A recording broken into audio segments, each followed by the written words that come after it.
On January 17th, 1920, the United States government opened a new position. Salary, $1,680 a year. Duties, stop 106 million people from drinking. Openings available, 1,520. That is one man for every 70,000 Americans, and every one of those Americans had just been informed that the thing they liked most was now a federal crime to sell them.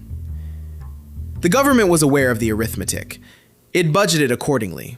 It budgeted almost nothing. Also, that same morning, a young man in Brooklyn turned 21. National Prohibition began on Al Capone's 21st birthday. Either a coincidence or the funniest thing a calendar has ever done. For the next 13 years, 10 months, and 19 days, America ran the largest experiment in mass willpower in human history. Here is the receipt. First, the honest part, because it usually gets skipped. The people who banned alcohol were not lunatics, and they were not entirely wrong. What they wanted dead was not a drink, it was a building. The American saloon was, in most cities, owned by a brewery, which meant the man behind the bar did not work for you, he worked for volume. Free lunch, heavily salted, credit against Friday's wages, and a legal system in which a wife whose husband drank the rent had roughly the same standing as a chair. That part is real, and the jokes usually walk straight past it. So the women organized. The Women's Christian Temperance Union became one of the largest political organizations in the country at a time when its members could not vote. Its most famous member, Carrie Nation, walked into saloons and destroyed them with a hatchet, the tool, not the metaphor, and paid her fines by selling souvenir hatchets. She died in 1911, 9 years early. She would have loved it. The man who actually did it was much less fun. Wayne Wheeler, of the Anti-Saloon League, invented something we are all still living inside: single-issue pressure politics. He did not care what you thought about anything else. Tariffs, immigration, your private conduct, irrelevant. He wanted one vote, and in exchange, he delivered a block that cared about nothing else. Back him and the block was yours. Cross him, and it belonged to your opponent. For a while, people called it Wheelerism. It is now just called politics. Then the war finished the job. Grain should feed soldiers, not fill glasses. And the largest brewers in America were named Pabst, Schlitz, and Busch, which in 1917 was less a list of companies and more a list of accusations. But none of that is why it was possible. Before 1913, roughly a third of the federal government's money came from taxing alcohol. You cannot outlaw your own paycheck. Then the 16th Amendment arrived and handed Washington the income tax. And within 6 years, a national drink went from indispensable to intolerable. Prohibition did not become moral in 1919. It became affordable in 1913. This is the same country that once threw a shipload of tea into a harbor rather than pay tax on a beverage. We have an entire video about it. First, they fought a war so nobody could tax their drink. Then, the moment they found something else to tax, they banned the drink outright. Consistency was never the national brand. The 18th Amendment cleared 46 of 48 states in 13 months. Only Connecticut and Rhode Island refused. And Rhode Island is a state you can cross in a bad mood. Then Congress had to define what was actually banned, and this is where the crusade becomes a comedy. Most Americans assumed intoxicating liquor meant spirits, whiskey, gin, the serious stuff. Beer and wine would obviously survive. Beer was practically a food group. The Volstead Act set the legal line at 0.5% alcohol. Beer is about 5. Some kombucha fails that test. The law drew its line closer to root beer than to beer. President Wilson vetoed it. Congress overrode him the same day. Great system, really working. Read the amendment closely and the whole is immediate. It banned the manufacture, the sale, and the transportation of intoxicating liquors. It did not ban drinking them. It did not ban owning them. which meant everything already in your cellar on the 16th of January 1920 was yours, legally, forever. So America spent 1919 shopping. The Yale Club in New York laid in a supply calculated to last 14 years. It lasted. They were off by a few months, in the correct direction. For a certain kind of American, Prohibition was a 14-year inconvenience already solved with a purchase order. For everybody else, the law left doors open, and Americans went through all of them at once. Door 1, church. Sacramental wine was exempt, and withdrawals rose by hundreds of thousands of gallons in the first 2 years. The nation found God at the exact moment it lost beer. New congregations appeared at a speed that impressed everyone except the clerks processing the paperwork. Door 2, medicine. A doctor could prescribe whiskey, a pint every 10 days, and a pharmacy could fill it. Prescription pads became a license to print money, and drugstore chains grew through the 20s at a rate that has been credited to Prohibition ever since. Honesty note, Walgreens says it was the milkshakes. We are printing both.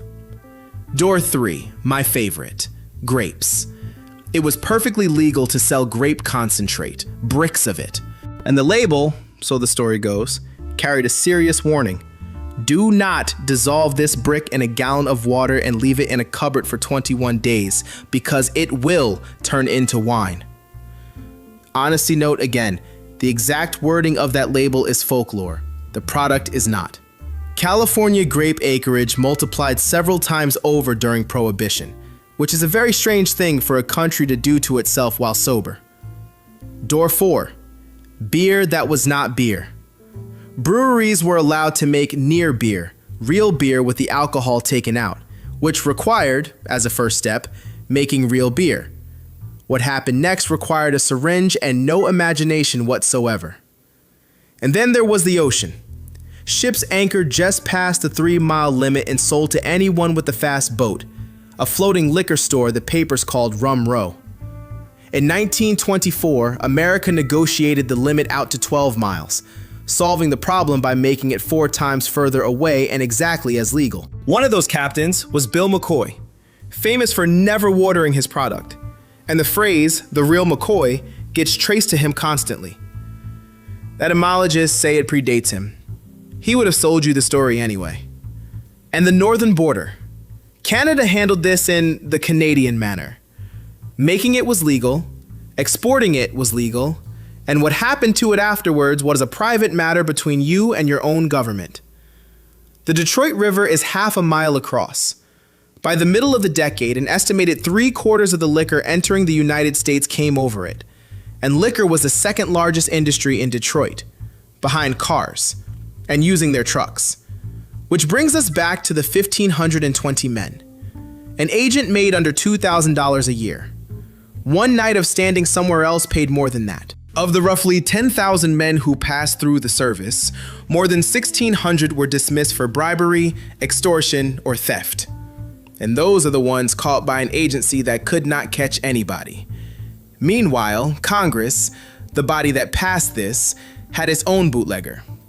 His name was George Cassidy. He wore a green hat, and for years he ran deliveries out of an office inside a congressional office building. He later estimated he served 4 out of 5 members. They banned it for you. For themselves, delivery was in-house. So, an honest question, and I want a real answer out of you. You are an agent, $16.80 a year, a wife, 2 kids. A man at a warehouse door offers you a year's salary in cash to be somewhere else for 1 hour. Nobody gets hurt. Everyone is already doing it. Do you take it?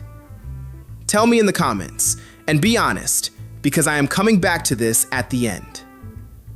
Every market has a shape. Ban the market and the shape survives. Only the people standing in it change. In Chicago, the man who understood that best had the least visible personality in the room. Johnny Torrio ran the business end for Big Jim Colosimo, and when Prohibition arrived, he brought his boss the obvious opportunity. They already had the trucks, the buildings, and the police contacts. Colosimo was not interested. He was rich, he was newly in love, and he wanted to run restaurants. The two most dangerous conditions available to a criminal executive. In May 1920, 4 months into the experiment, he was shot dead in the lobby of his own restaurant. The case was never solved. Torrio inherited the business, and the grief was managed. For the physical side, he sent to Brooklyn for a 22-year-old who had been working as a bouncer and carried 3 scars from a conversation about somebody's sister, Alphonse Capone. His business cards described him as a dealer in secondhand furniture. Torrio's real innovation was boring. That is exactly why it worked. He treated violence as a cost. Shooting rivals meant funerals, police attention, and interrupted deliveries. Better to divide the city, agree the territory, and let everybody get rich quietly. It held about 4 years, which in that industry is a dynasty. Stripped of the movies, the organization was a vertically integrated beverage company. It bought breweries outright and ran them in the open. It owned trucks. It employed drivers, brewers, salesmen, and accountants. And its largest recurring expense after payroll was the police department. In 1924, they needed a town of their own, so they took one. Cicero, Illinois, on Election Day. Their men stood outside the polling places and helped voters reach the right decision. Capone's brother Frank was shot dead by police that morning. Their candidate won.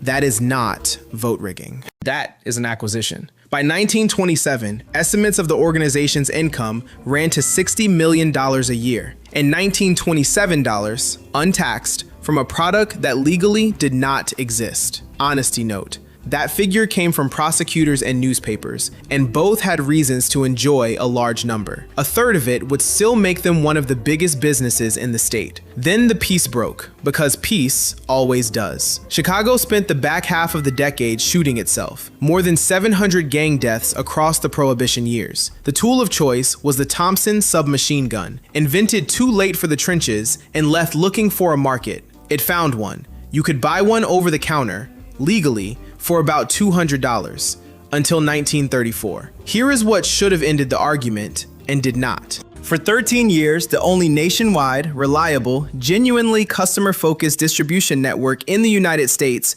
was operated entirely by people who were not legally allowed to own it. The market never went away. It just stopped paying tax and started carrying guns. February 14th, 1929. 7 men in a garage on North Clark Street were lined up against a wall by men in police uniforms and shot. 2 of the killers were dressed as officers, so the victims put their hands up first. It took about 4 seconds. Capone was in Florida with an alibi so complete it was clearly a purchase. Nobody was ever convicted. And the mood of the country turned over, not because of the deaths, there had been hundreds, but because of the uniforms. Americans could tolerate gangsters shooting gangsters. They could not tolerate not knowing which men in police uniforms were police. A civic committee in Chicago published a list of 28 names and called the man at the top Public Enemy Number 1. Honesty note. That was a press release, not a legal status. It worked better than most legislation. Now a real one, and I want you committed before I say it. Thousands of people were dying from drinking industrial alcohol that had been made undrinkable on purpose. The federal response was A. Ban industrial alcohol. B. Make the poison stronger. Or C. Put a tax on it. Say it out loud. Nobody is listening. Locked in? Good. B. In 1926, the formulas were strengthened. Methanol was added. The stated reasoning was that anybody drinking industrial alcohol was already breaking the law and had accepted the risk. New York's chief medical examiner spent years publicly accusing his own government of poisoning citizens. One senator called it a national experiment in extermination. Estimates of the dead run to around 10,000 by 1933. Honesty note, that number is an estimate, and historians argue about it. The policy is not in dispute. It was written down. Nobody was prosecuted for that either. Which brings us to how they finally took him. And it is not the version you have seen. Elliot Ness and his team were real. They raided breweries, wrecked equipment, cost the operation serious money, and refused bribes. And that is where the nickname came from. They also did not convict him of anything. The man who did was an accountant named Frank Wilson, who worked at the Treasury under a green eye shade and had the most dangerous habit in American law enforcement. He read files. The weapon had been handed over in 1927, when the Supreme Court ruled in United States v. Sullivan that income from crime is taxable income. The Fifth Amendment protects you from confessing to a crime. It does not protect you from filing. Capone had never filed a return in his life. On paper, he owned nothing. No bank account, no property, no car in his name. In the new arithmetic that was not protection, it was a confession. A man with no income living on a Florida estate is not invisible. He is itemized. Wilson found a ledger seized in a raid 3 years earlier and left sitting in a file. Cash receipts from a gambling operation, initials beside the numbers, and a bookkeeper who could still be found. The handwriting matched. Then Capone's own lawyer, trying to negotiate a modest settlement, put in writing that his client had income. That letter was admitted as evidence. October 1931, tax evasion. 11 years, a $50,000 fine, and $215,000 in back taxes. He was 32 years old. The most feared man in America was removed from public life by a civil servant with a filing habit, using a form. Alcatraz took him in 1934. Syphilis took him after that. Released in 1939, not entirely present, dead in 1947 at 48, fishing in Florida. The Bureau learned the lesson permanently. Follow the money, because money keeps records and people do not.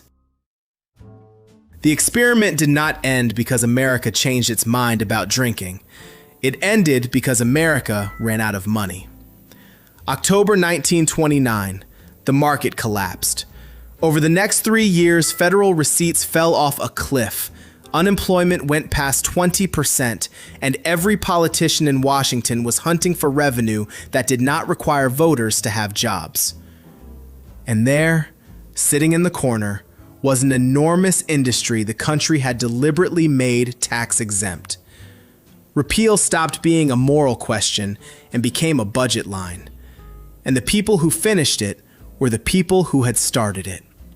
Pauline Sabin, Republican, socialite, and a woman who had campaigned for Prohibition, resigned from the party committee and founded an organization for repeal. Inside 3 years, it had over 1 million members, more than the Women's Christian Temperance Union at its peak. The women who passed it were the women who unpassed it, which is the most efficient apology in American political history. Franklin Roosevelt ran in part on beer. In March 1933, he signed a law legalizing it at 3.2%, effective the 7th of April. People queued overnight. The country drank something like 1.5 million barrels in 24 hours. Attributed to him that week and certainly improved in the retelling. Then the 5th of December 1933, the 21st Amendment.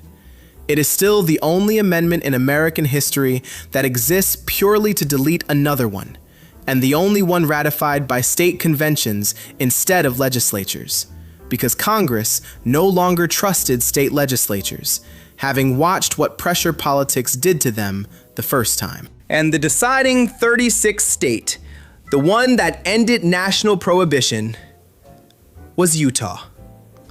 Within a year, the federal government was collecting $250 million a year in liquor taxes. The moral position of the United States on alcohol had a price, and in 1934, the price was $258 million. Mississippi stayed dry until 1966. Hundreds of counties are dry today. Now the annoying part. We do myths here, so here is the big one. Everybody knows Prohibition simply failed. It did not entirely. Drinking dropped hard to something like 30% of the old level in the first years. Deaths from liver disease fell. Consumption then climbed back to roughly 2/3 of where it started and never fully returned. Some people got their fathers back. That is real, and I am not going to talk around it. Here is the other column. Organized crime received what it had never had: national scale, national contacts, and capital. Federal courts jammed solid. Around 10,000 people died from a poison their own government helped write. The wiretap arrived and was ruled acceptable. Olmstead versus the United States, a bootlegging case, is where American privacy law starts arguing with itself. And a generation of drivers who had learned to outrun federal agents on mountain roads eventually needed something to do on Sundays. That is NASCAR. That is genuinely where NASCAR comes from. Both true at once. And the Yale Club cellar, calculated in 1919 to last 14 years, ran dry almost exactly on schedule. They had done the arithmetic. Everybody who beat Prohibition beat it with arithmetic. So did the man who beat Capone. Back to the question from the middle. You told me whether you would take the money. Now you know that the man offering it was better organized than the government that hired you. That your salary was set by people whose own supplier had an office in their building, and that the law you were enforcing would be deleted inside a decade. Same answer? And the larger one. Is a law that most people ignore still a law or a suggestion with paperwork? Tell me in the comments. I read them. America spent 13 years proving it could ignore a rule written into its own constitution. It was about to spend the next 10 finding out what happens when the money goes too. Banks closing, a quarter of the country out of work, and a government that had just remembered how much it enjoyed taxing your drink. Subscribe. Next time, the Great Depression. And if you live in a dry county, ask your local government how the experiment is going. Grab the scarf.